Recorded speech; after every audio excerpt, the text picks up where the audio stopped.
Doctor सीमा तिवारी एक बार फिर आ गई हूँ इस वीडियो में बहुत ही महत्वपूर्ण प्रश्नों की सीरीज के साथ।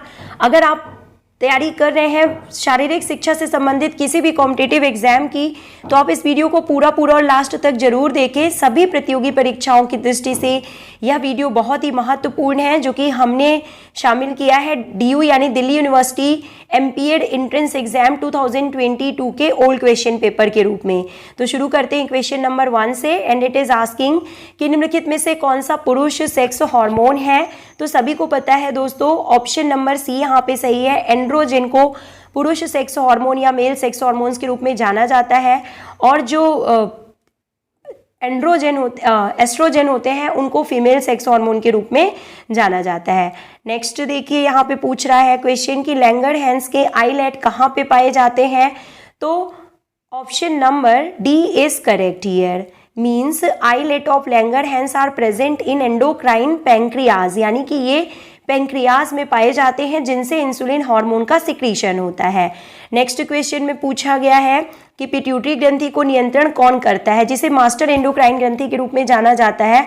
तो दोस्तों, पिट्यूटरी ग्रंथि को master gland of the body के रूप में जाना जाता है। तो इससे सिक्रीट होने वाले हार्मोन्स का सिक्रीशन कौन करता है या इसको कौन कंट्रोल करता है, ये पूछा गया है क्वेश्चन में। तो ऑप्शन नंबर सी यहाँ पे सही है, hypothalamus control pituitary gland. Next question is asking कि मानव वयस्क मादा ऑक्सीटोनिन में, तो देखिए क्या होगा करेक्ट आंसर। बात की जा रही है यहाँ पे ऑक्सीटोसिन हार्मोन की। तो ऑक्सीटोसिन वो हार्मोन होता है that causes uterine contraction during parturition, यानी कि बच्चे के जन्म के समय जो यूटेराइन मसल्स होती हैं उनमें कॉन्ट्रैक्शन का काम, कॉन्ट्रैक्शन में हेल्प करता है ऑक्सीटोसिन हार्मोन, और इसीलिए इसे बर्थ हार्मोन के रूप में भी जाना जाता है। नेक्स्ट क्वेश्चन देखिए कि the first branch of human iota is, यानी कि मानव महाधमनी की पहली शाखा कौन सी है। करेक्ट आंसर यहाँ पे ऑप्शन नंबर सी है कि कोरोनरी आर्टरी जो है मानव महाधमनी की पहली शाखा या फर्स्ट ब्रांच है ह्यूमन आयोटा की। नेक्स्ट क्वेश्चन, कम ब्लड प्रेशर कहाँ पर मौजूद होता है। Option number D is correct here, vena cava, यानी कि वेना कावा में कम ब्लड प्रेशर मौजूद होता है। नेक्स्ट क्वेश्चन में पूछा गया है कि किसी व्यक्ति का ब्लड ग्रुप ए होता है तो उसका मतलब क्या है कि उसके पास रक्त में क्या है। तो देखिए इसका करेक्ट आंसर ये है कि अगर किसी व्यक्ति का ब्लड ग्रुप ए है मतलब उसके आरबीसीएस में ए एंटीजन प्रेजेंट है। अगर किसी व्यक्ति का ब्लड ग्रुप बी है तो उसके आरबीसी में बी एंटीजन प्रेजेंट है।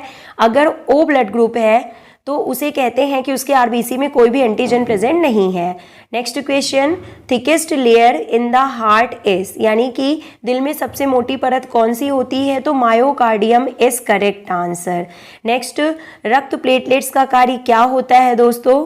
तो बता दें आपको करेक्ट आंसर कि रक्त के जमाव में सहायता करते हैं, यानी कि जब इंजरी हो जाती है या चोट लग जाती है तो ब्लीडिंग होती है, उसे रोकने का काम करती हैं रक्त प्लेटलेट्स यानी कि ब्लड प्लेटलेट्स। नेक्स्ट क्वेश्चन, रक्त समूहन के लिए महत्वपूर्ण है। तो ब्लड कोआगुलेशन जो है, ब्लड ग्रुपिंग किसके लिए इंपॉर्टेंट होता है, ये पूछा गया है। And the correct answer is option number B, blood transfusion के लिए ब्लड ग्रुपिंग इंपॉर्टेंट होता है। Blood grouping is important for blood transfusion.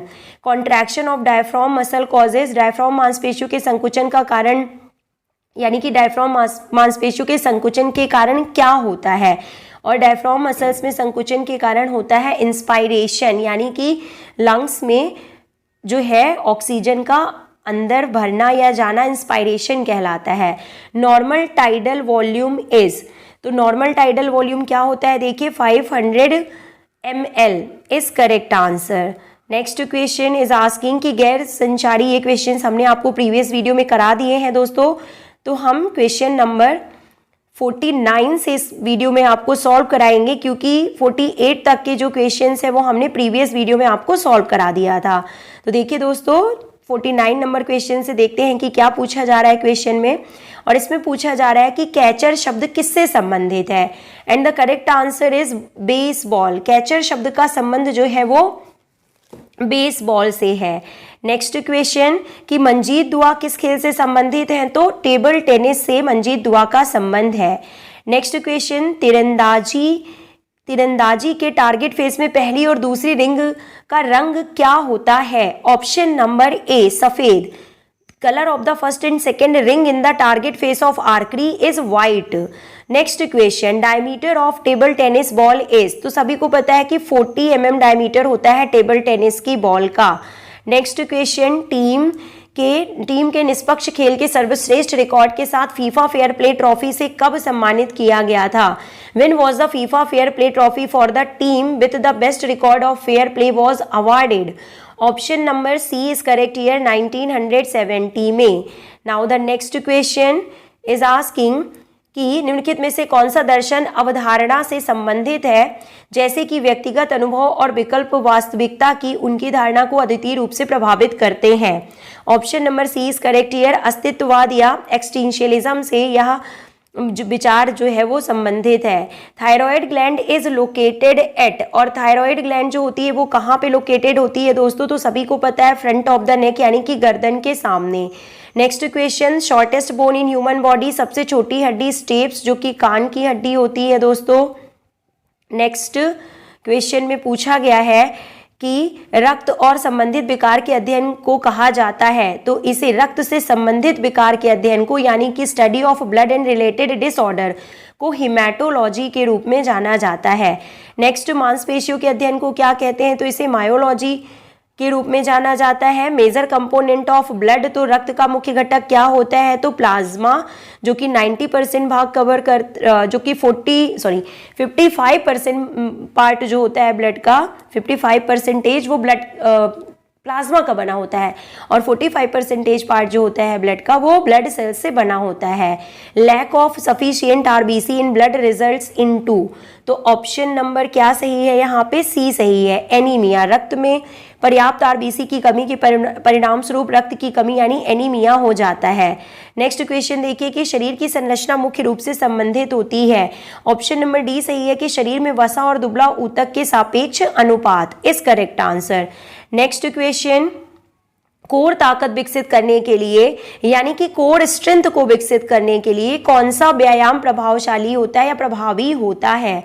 Option number सी यहाँ पे सही है कि प्लैंक जो होता है वो इफेक्टिव होता है कोर स्ट्रेंथ के लिए। मैराथन दौड़ की मानक दूरी कितनी होती है? सभी को पता है 42.195 किलोमीटर, 26 मील 385 गज। नेक्स्ट क्वेश्चन, महाधमनी किससे जुड़ी हुई होती है? तो ए नंबर सही है यानी कि लेफ्ट वेंट्रिकल से जुड़ी होती है। Who declares the Olympic games closed, यानी कि ओलंपिक खेलों को के समापन की घोषणा कौन करता है? तो ऑप्शन नंबर बी यहाँ पे सही है कि आईओसी के प्रेसिडेंट के द्वारा की जाती है। रेस्टिंग स्ट्रोक वॉल्यूम पर बीट ऑफ हार्ट कितना होता है?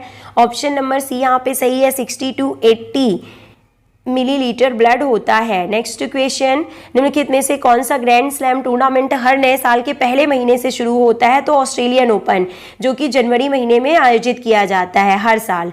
10 सेकंड से अधिक समय तक चलने वाली गतिविधि जो चलती है, ऐसी गतिविधि में मांसपेशियों द्वारा ईंधन जो उपयोग होता है वह कौन सा होता है? ऑप्शन नंबर सी यहाँ पे सही है, ग्लाइकोजन और ग्लूकोज। मोच संभवतः में होती है, तो मोच कहाँ की चोट है? तो लिगामेंट की चोट को मोच कहते हैं। वर्ल्ड एंटी डोपिंग एजेंसी की खोज कब की गई थी? तो किस वर्ष में स्थापित किया गया था? तो इसे 1999 में इसकी स्थापना की गई थी। त्वचा में घाव की कसौटी को फाड़कर बनाया जाता है, यानी कि वुंड और cut are made by tearing of skin. अगर स्किन में टीयर हो जाए, कट जाए, तो उसे क्या बोलते हैं? तो इसे लैक्रेशन के रूप में जाना जाता है। घायल हिस्से की विकृति संकेत और लक्षण है। Deformity of injured part is the sign and symptom of. Option number A यहाँ पे सही है, इसे फ्रैक्चर के रूप में जाना जाता है। हड्डियों और अन्य संयोजी ऊतक पर रखा गया अत्यधिक और दोहराव बल पैदा कर सकता है। ऑप्शन नंबर ए सही है, ओवर यूज इंजरी। खोपड़ी का सूत्र या सूचर ऑफ स्कल की बात की जा रही है। देखिए दोस्तों कि सूचर ऑफ स्कल किसका एग्जाम्पल है? तो यह एक प्रकार की फाइब्रस ज्वाइंट का एग्जाम्पल है, जिसे इमूवेबल ज्वाइंट के रूप में भी जाना जाता है, यानी कि जो जिनमें मूवमेंट संभव नहीं होता है। नेक्स्ट, संयोजी ऊतक की परत जो पूरी मांसपेशी को कवर करती है, तो पूरी मांसपेशी को कवर करने की बात की जा रही है, तो एपीमाइसियम यहाँ पे करेक्ट आंसर है। स्वतंत्र रूप से जो है गतिशील जोड़ों को क्या कहते हैं? तो इन्हें साइनोवियल जॉइंट या फ्रीली मूवेबल जॉइंट या डायथ्रोसिस जॉइंट के रूप में जाना जाता है। थोड़े से क्वेश्चंस और बाकी हैं दोस्तों, तो वीडियो को पूरा देखिएगा। विशेष प्रकार की हड्डियां जो कंडरा या एक संयुक्त कैप्सूल में निश्चित होती हैं, उन्हें क्या कहते हैं? तो इन्हें सिस्मॉइड बोन के रूप में जाना जाता है। नेक्स्ट, मांसपेशियों या कंडरा के तंतुओं का विघटन होता है, वह किस रूप में जाना जाता है?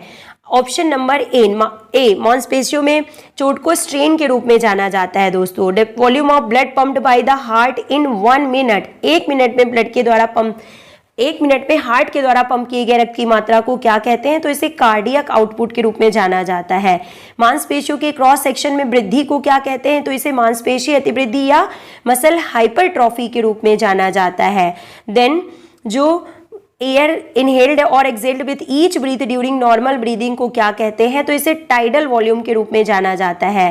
Then a national sports federation that uses as a catalyst to transform the lives of children and adults with intellectual disability, यानी कि बौद्धिक अक्षमताओं को बदलने के लिए उत्प्रेरक के रूप में जो संस्था काम करती है, जो कमेटी बनाई गई है, वो क्या है? तो इसे क्या कहते हैं? यहाँ पे देखिए दोस्तों, बात की जा रही है option number B, special Olympic Bharat की बात यहाँ पे की जा रही है। Special Olympic Bharat is correct answer. Olympic खेलों की अवधि कितने दिन की होती है दोस्तों? तो 16 दिन की। ओलंपिक मशाल का वजन कितना होता है? तो 700 gram. Then quality physical education program develops the following emotional domain. Option number A सही है यहाँ पे, आत्मा अभिव्यक्ति का मूल्य यानी value of self expression is correct answer. Next question, शारीरिक शिक्षा में एक प्रभावी शिक्षण और कोचिंग के लिए शिक्षक के पास निम्न कौशल होने चाहिए। तो क्या है correct answer? Option number B, अच्छा प्रदर्शन और संचार कौशल यानी कि good demonstration and communication skill होना चाहिए। ओलंपियाड का अर्थ क्या है? तो 2 ओलंपिक खेलों के बीच की अवधि को ओलंपियाड कहते हैं। कुश्ती को आधुनिक ओलंपिक खेल में किस वर्ष में शामिल किया गया था? ऑप्शन नंबर सी सही है, 1904 में। कौन सा सीखने के नियम से संबंधित नहीं है? तो लॉ ऑफ रिएक्शन नहीं है। प्रशिक्षण चक्र जिसकी सामान्य अवधि 3 से 6 सप्ताह होती है, तो उसे मीजोसाइकिल के रूप में जाना जाता है। न्यूनतम संभव समय में दिए गए परिस्थिति में मोटर कार्यों को निष्पादित करने की क्षमता को क्या कहते हैं? तो इसे स्पीड के रूप में जाना जाता है। मानव संपर्क के किसी भी क्षेत्र में प्रबंधन का सार क्या होता है? ऑप्शन नंबर ए, समन्वय या कोऑर्डिनेशन के रूप में इसे जाना जाता है। आमतौर पर फील गुड केमिकल्स एंडोर्फिन्स जिन्हें धावक उच्च के रूप में जाना जाता है, तो मस्तिष्क में रिलीज करते हैं। तो ये क्या रिलीज करते हैं? ऑप्शन नंबर डी यहाँ पे सही है, दर्द की सहनशीलता को ये बढ़ा देते हैं। सौरभ चौधरी किस खेल से संबंधित हैं? तो शूटिंग से इनका संबंध है। जोशन चाइनप्पा का संबंध किससे है? तो स्क्वैश से इनका संबंध है। खनिज शरीर को किस प्रकार की ऊर्जा की आपूर्ति करते हैं? तो किसी भी प्रकार की एनर्जी नहीं प्रोवाइड करते। Minerals and vitamin. वातावरण में अत्यंत आर्द्रता का क्या कारण बनता है? ऑप्शन नंबर सी यहाँ पे सही है, पसीने का वाष्पीकरण नहीं होना।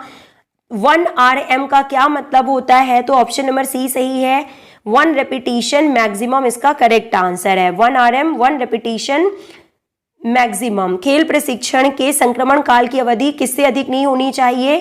तो 3 से 4 सप्ताह से अधिक नहीं होना चाहिए। Transition period. Last question of the series. तो बताइए क्या है इसका करेक्ट आंसर दोस्तों, कि किस तरह की लोडिंग एक जंपिंग व्यायाम करती है, यानी एक बेंच से नीचे कूदना और फिर तुरंत बेंच पर चढ़ना किस प्रकार के व्यायाम का उदाहरण है। तो दोस्तों मिलते हैं